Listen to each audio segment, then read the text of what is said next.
Hey, thanks for checking out the Metaverse Church Podcast. My name is Stuart. I'm one of the co-hosts.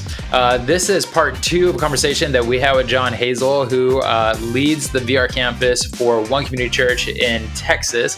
So if you missed part 1, be sure to go back and check that one out before you watch this one. But he drops a lot of wisdom, knowledge, and just a lot of good stuff all throughout these 2-part episodes. So you don't want to miss any of it. So now, here is part 2 of our conversation with John Hazel, or as he's known in the VR space, Starkcontrast. So enjoy.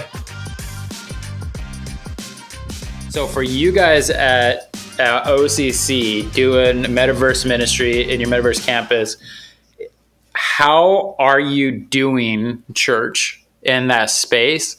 And how much of that was designed around what you guys are driven by with leader development and the social aspect to things? That's an excellent question.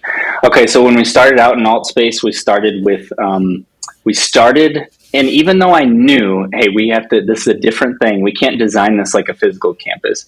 We still started from a very physical campus launch mentality. So, we had a world created, which was great, by the way. I didn't realize how significant that was, but there was a draw for people just to check out our world. Mm-hmm.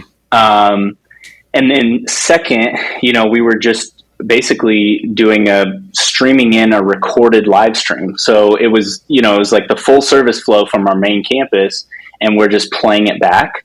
And we would have like a brief intro from one of us at the beginning and a brief outro at the end. And I would have greeter station and stuff. And after probably 2 weeks of that, I was like, this isn't going to work for us. We got to do something that is really understands the platform. And so people are going to be flowing in and out. I realized like people are flowing in and out, and I need to capture their attention. And then also, I'm not so sure that people want to sit and watch a virtual screen in their headset, for an hour and a half. It's like, if I'm going to put them in front of a virtual screen, how about, then I should probably get them on their computer, right? And so I was like, this is just not working for us. So I was like, what can we do? And so I just started kind of thinking about it. And then I sent some text to my core team members, and I was like, what do y'all think about this? What if we do a discussion model, and we do a 10-minute clip of worship, and we worship. And what's cool is Goose designed the platform. So I'm giving Goose so many plugs today.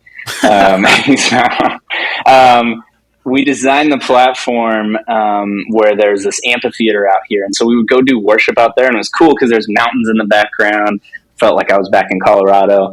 We'd do some worship, and then we would go over to the main auditorium, and we would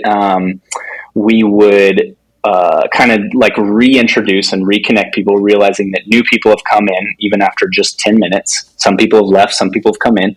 And then I would kind of do another quick slideshow and try to plug people into next steps. So I'd be like, hey, and the next steps are going to be very minor. Like, you're not going to get somebody to jump on a Zoom call that's just started out on the metaverse. So I would have our podcast. I'd be like, come subscribe to our podcast. And my hope there is that I have a podcast listener that's here, and that's how they like to consume their content. And they're like, oh yeah, well, let me just check that out.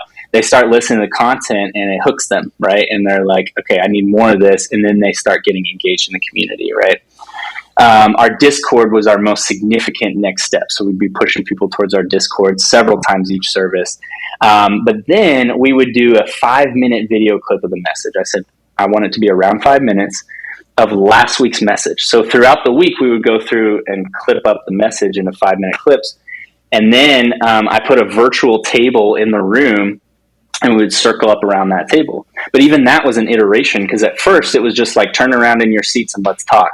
And I was like, this feels weird. Like, we need people's minds to shift between. There needs to be a psychological shift. Which, by the way, when you're in virtual reality, in a lot of ways, let me put it this way: your subconscious and your unconscious doesn't know that it's virtual.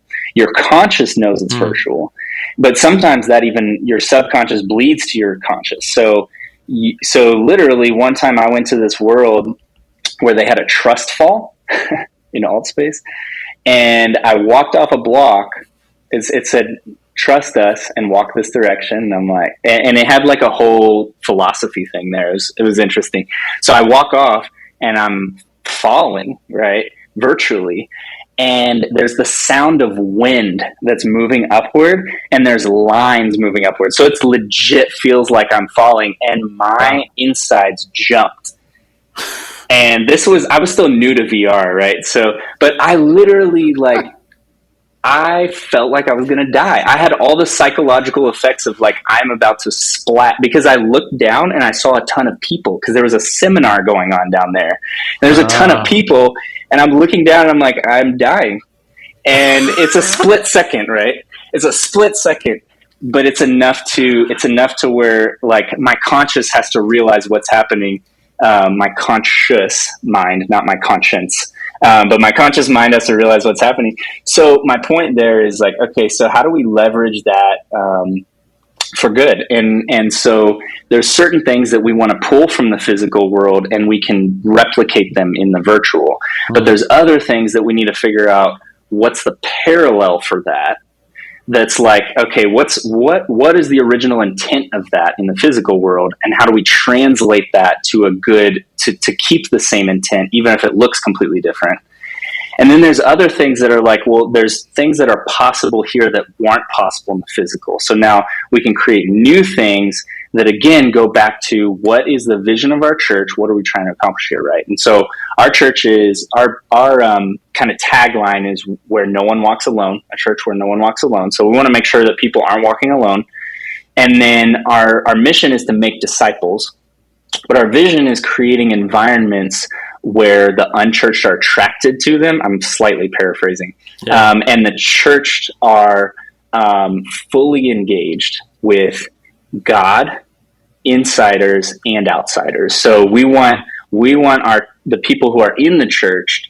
You know, a lot of times it's easy in the church world to get to this place where you're so focused on keeping the insiders happy and staying connected and getting into your cliques. And then other times we're so evangelistic and seeker sensitive that we're not focusing on developing the disciples that we have. And so we're focused on attracting, and both of those are necessary. And then sometimes we're so focused on just discipling the people and not making sure that they have good, the Paul, Timothy, am I saying that right? Paul Timothy. Like the three aspects. So the way that I've always said it is like, you got to have, like if you're Paul, you got to have your Peter, you got to have our Peter. So you got, simplify it. Ready? You got one person who's above you, ahead of you on the spiritual journey, somebody that you're walking with, and somebody that you're investing in too. Exactly. For some reason, I want to say Paul, Timothy, Silas, and Silas is not the third one. I don't know why I can't think of the third one all of a sudden. Yeah. But anyway, you get the point. Yeah, you got to have mentors, people that you're. So yeah, the point is that we want to be discipling people, helping them in their spiritual formation, move closer to God, but also helping them in their community where they've got mentors, they've got peers, and they've got people they're mentoring. And then, but we also want to make sure that people aren't comfortable. We have very low tolerance for comfort. We're never going to be driven, like our church culture is not driven by making people comfortable at all. It's actually driven by making people uncomfortable, which we catch a lot of flack for, because people want to be comfortable. So we push people towards evangelism. We literally bring teams of hundreds of people out there to hand out invite cards, basically business cards for the church, and say, hey, I just wanted to invite you to my church on Sunday. Just wanted to invite you. So, and we all have our own numbers. We're responsible for inviting people to church every week. So how do I translate those three things, right? We want to create an environment that the unchurched is attracted to. So we have this environment where there's authentic discussion.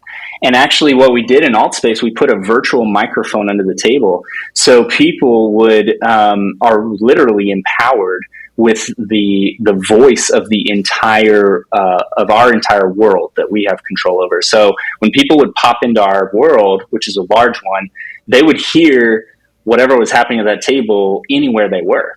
And that's a lot to empower somebody with, if we feel ownership over like whatever somebody hears in this world could impact them for the positive or the negative, right?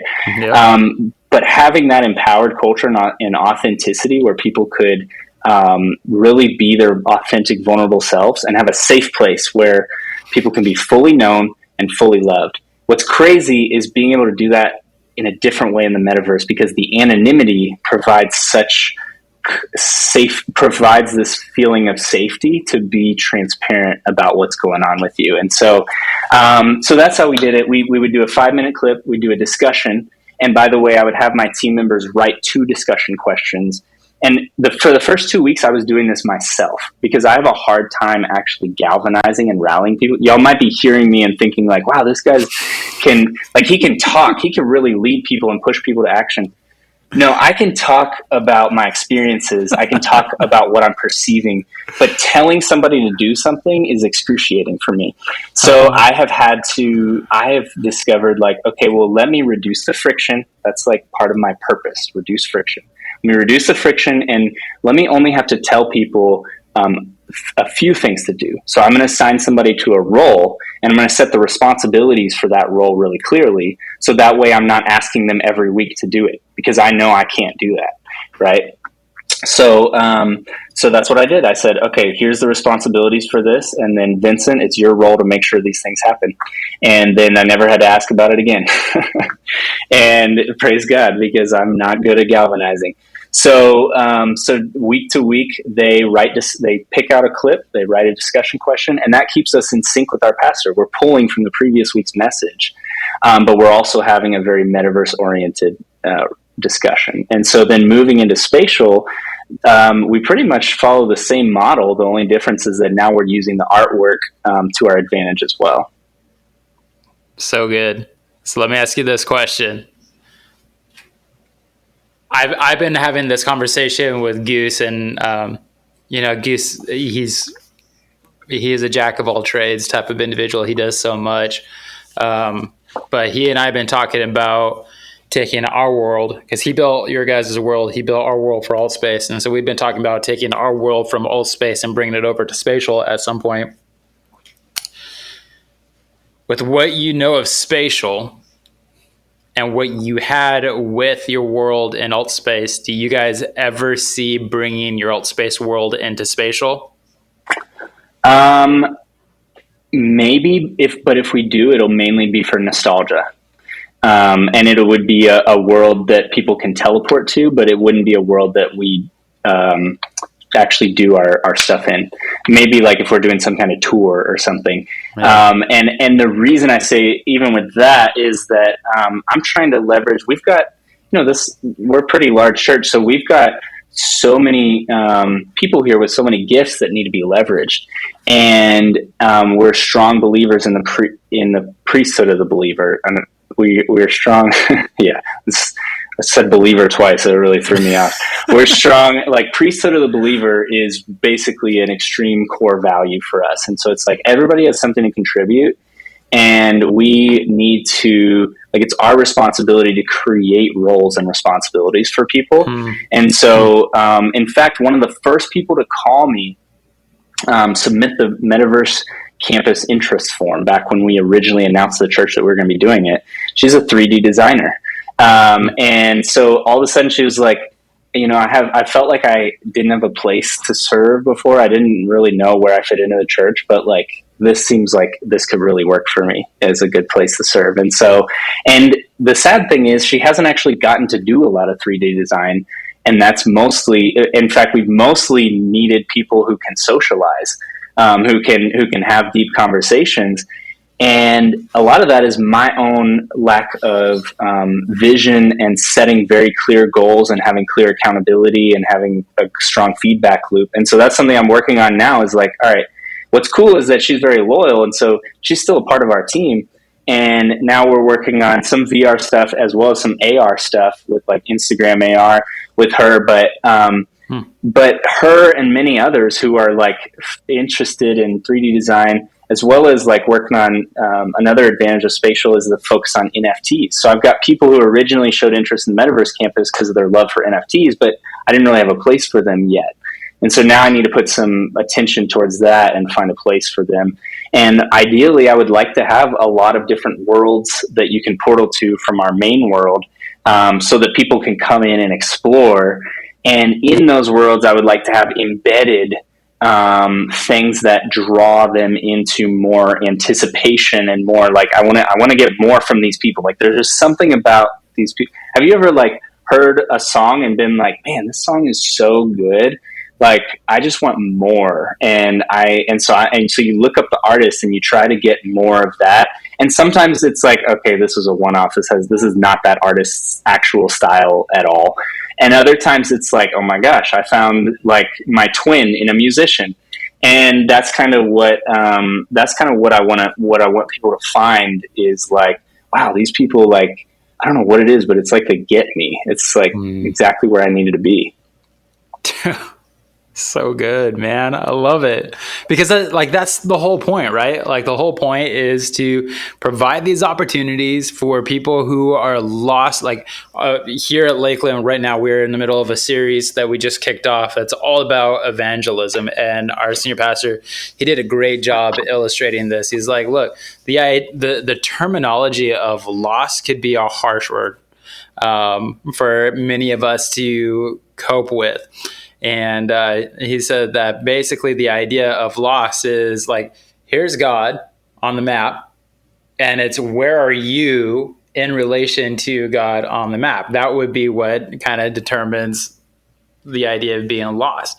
And so for any church to get into the metaverse, to the idea of carrying out that DNA of Jesus in our lives, to seek the lost, it's we're going into the unreached places in order to find these people in all these different positions that they're at on the map and try to gravitate them towards a more Jesus-centered lifestyle.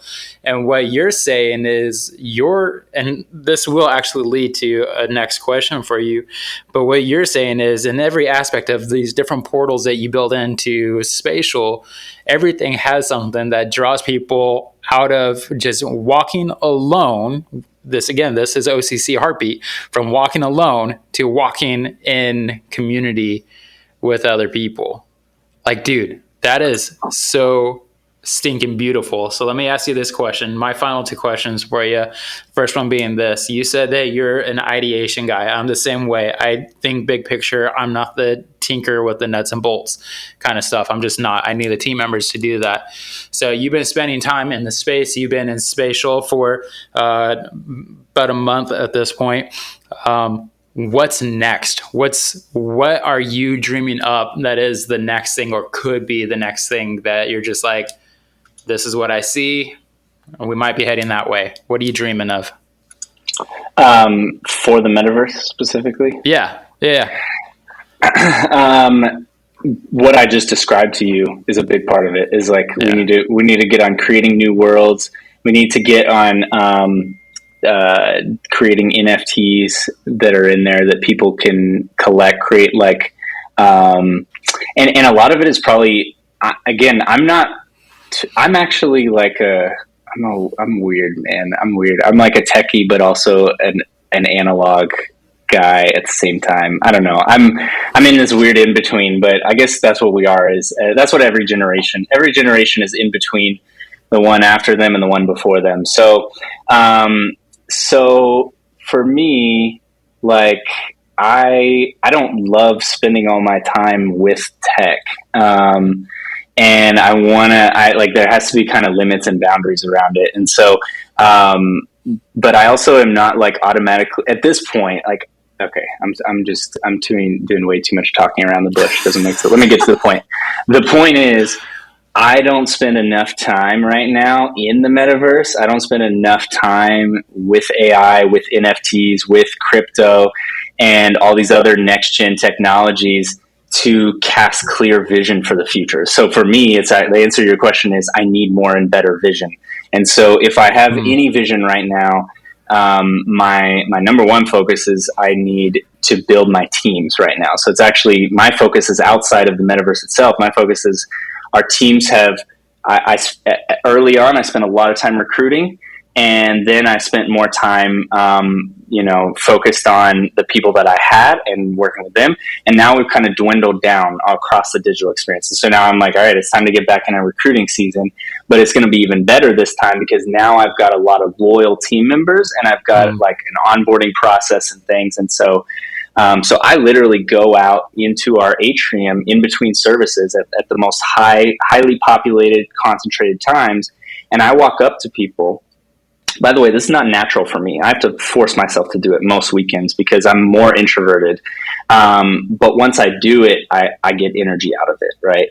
So I go out and I just say, hey, how long you been coming here, right? Because the one thing I know we can connect on is the fact that we're both at church at the same time. So I'll walk up to somebody I don't recognize. Wow.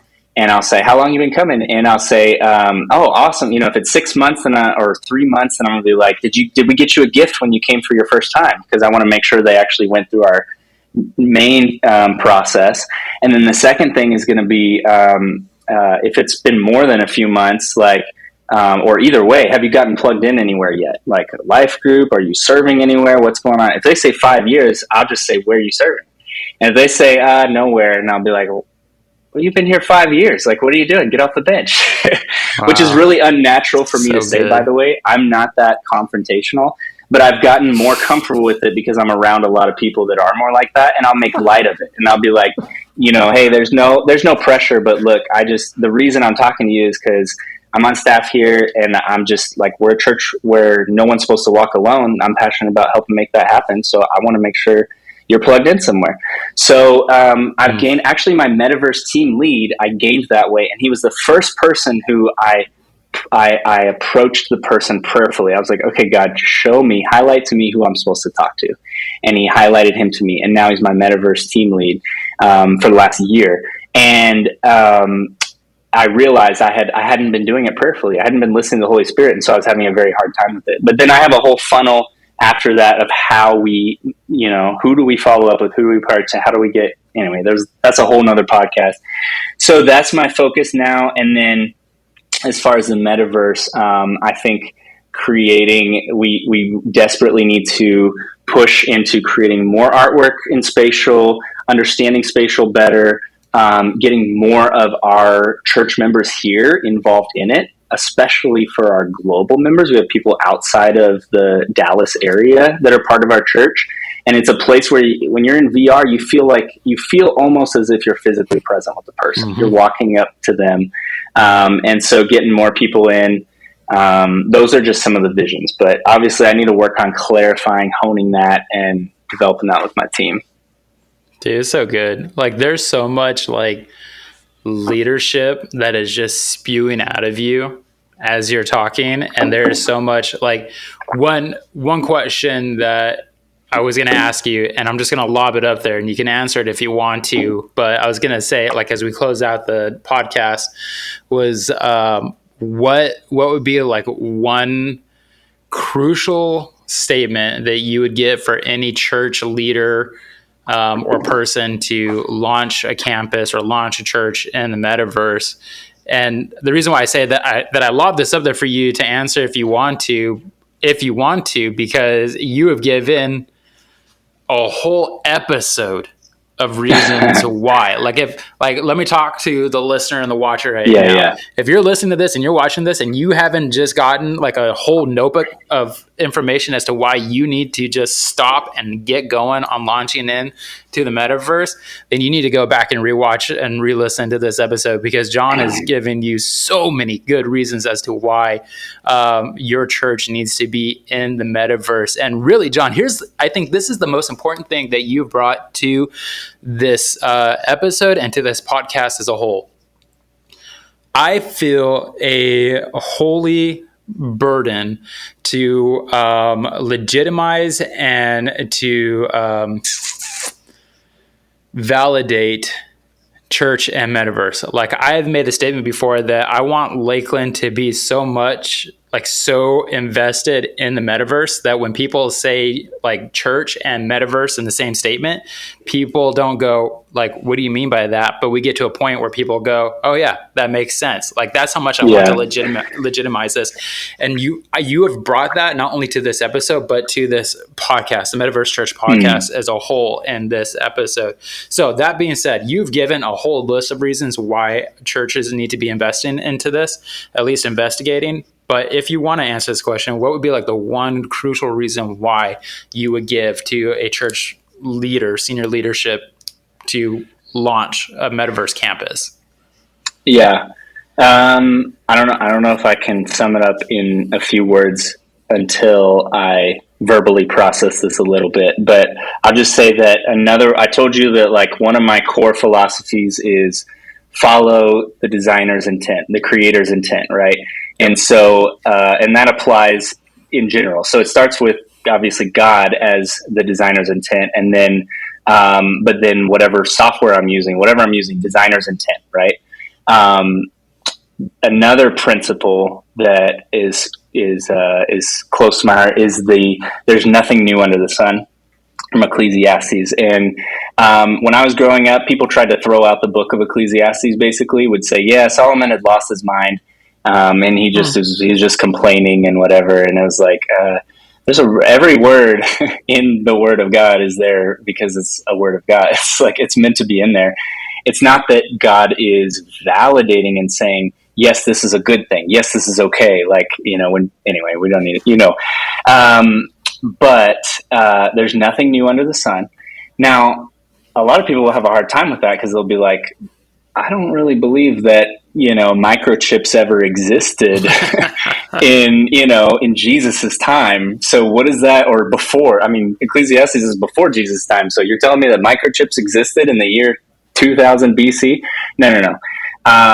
What that means is the context. I'm big on context. So the very next thing is there's nothing new under the sun. Sometimes you look and say, oh, here's something new. But when you look more closely, you realize it's a new version of something that already existed, right? Yeah.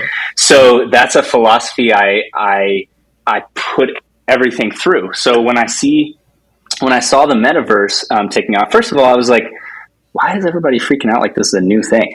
Like World of Warcraft was huge in the early 2000s. In fact, when I was in middle school, I played RuneScape, and that was a metaverse. Right? You know what RuneScape is? I don't. Nah, probably not. You're not a gamer, and not at all. You're a little bit older than me, I think, a couple years. So, anyway, my point is that the concept's not new, right? And there's always a new version of something else. And so, to me, I'm always looking at. Okay, let me say one other concept, this generational theory, that I believe that God could have just created 7 billion people and said, I want to have relationships with a bunch of people, and I'm going to start the world off with 7 billion. But he didn't. He started the world off with one person. And in fact, it seems like his original intent was just for there to be one person. He just started with Adam, and and then he was like, this isn't good. I created this being for relationship. So that's like what's wired in him. And yet all he has really for deep relationship is me, which is huge because I'm God. But the animals, like there's a gap here between the animals and me, right? There's the animals and then there's me. He's missing something. And so he took Eve out of Adam.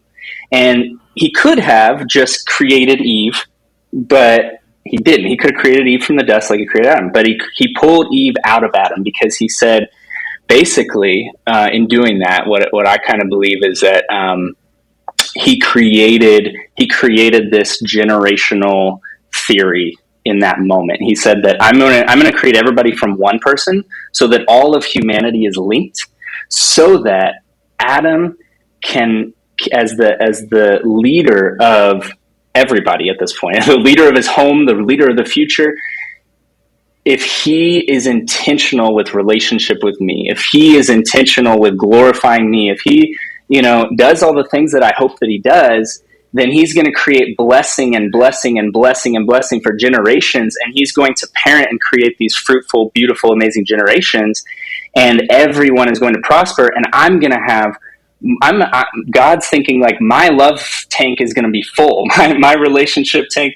I don't know. Now I'm talking in theory. Don't like critique my theology here, right? Like I'm talking in very theoretical stuff. So if you listen to this podcast and you're like, okay, he just went off the deep end. All right, let me back it up. Like God's thinking like, no. So my point is that, but again, in order for like to every action, there's an equal and opposite reaction. To every light force, there's a dark force. Like there has to be this balance in the universe because God created the entire universe that way, right? In the beginning, it was darkness, and then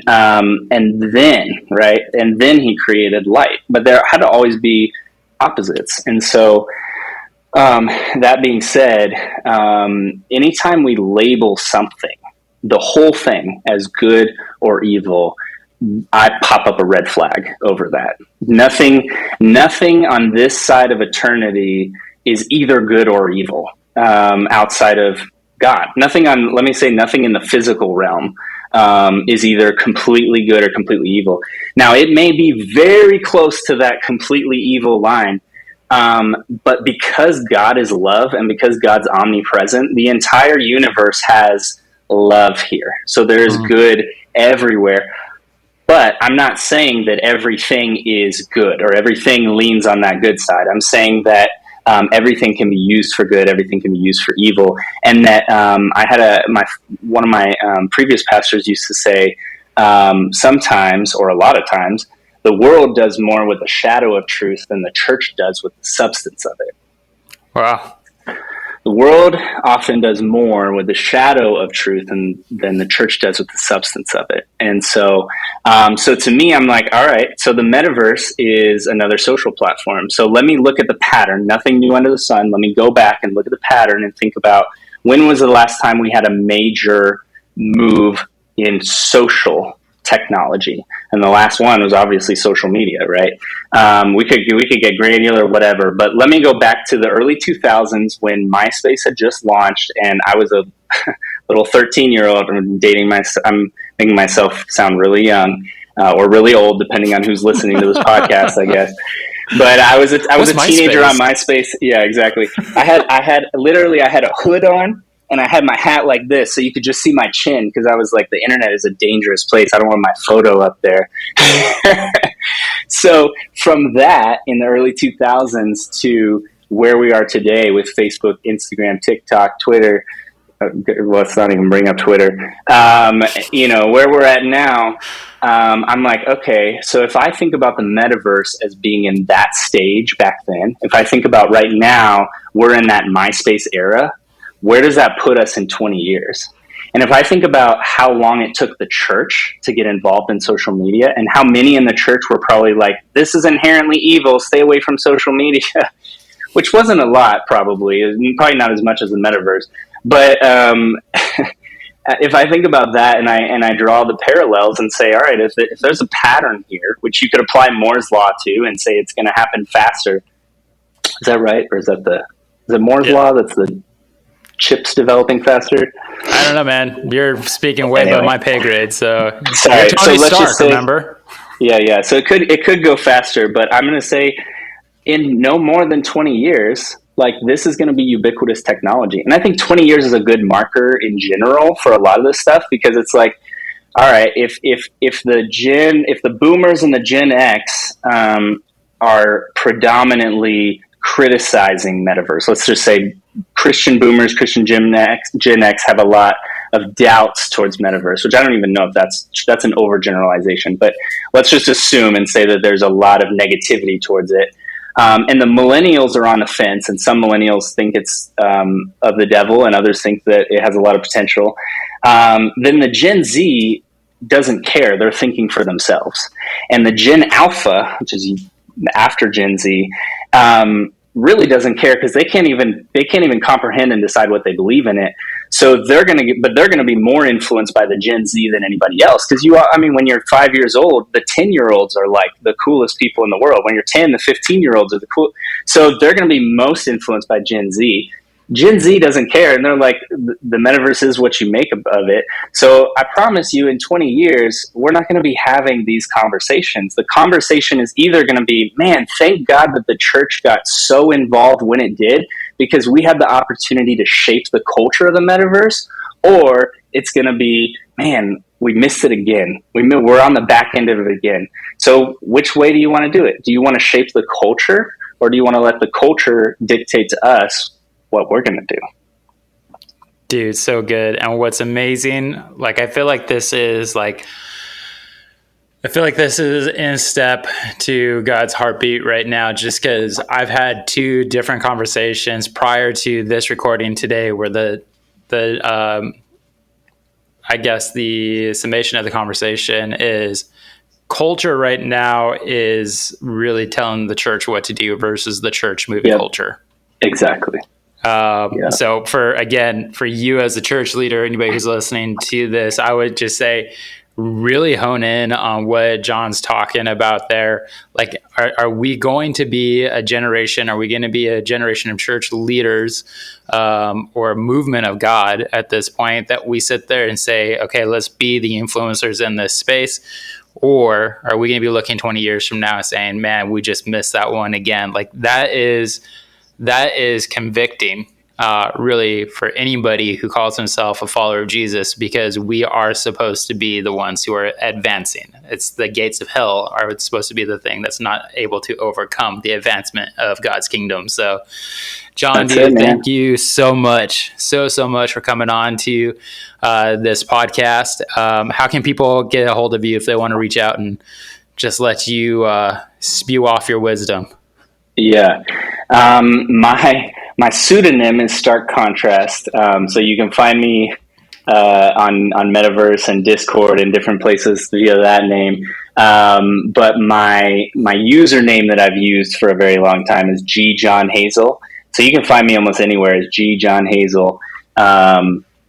It's kind of scary how easy it is probably to find me. I'm not really active, to tell you the truth. I don't enjoy social media, but I have to make it a part of my life because I oversee digital, so I'm in that space. So, the best thing is really just to email me. Actually, email's terrible. That's not even true.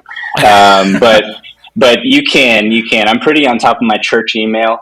I think I have like one in my inbox right now. So if you email me at john.hazel@visit1cc.com, you can probably get a hold of me. And hey, I'm an avid I listen to so many podcasts. I love listening to podcasts. It's like my favorite way to consume content. So I know that when we put people in certain platforms, we tend to kind of like, when I heard Jeff Reed on his podcast for months at a time, like in my mind, he's kind of a celebrity. And then I meet him and I'm like, oh, you're a regular guy, a brilliant guy, a busy guy. But, so anyway, we're all more approachable than we think sometimes, unless you're already a friend of Stu and you already know, so please do reach out, because I love, like, we need each other. We need to connect. Don't ever have fear to ask somebody for advice, for help, for connection. So reach out to me there, my email, or honestly, if you just connect with Stu, and then he can connect us on Discord. That's probably the best. Absolutely.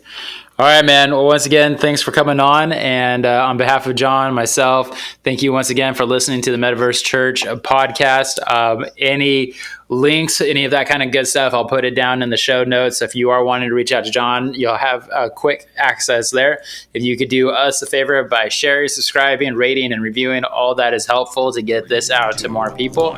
But until next time, we will see you next week for another episode of the Metaverse Church podcast. Be blessed.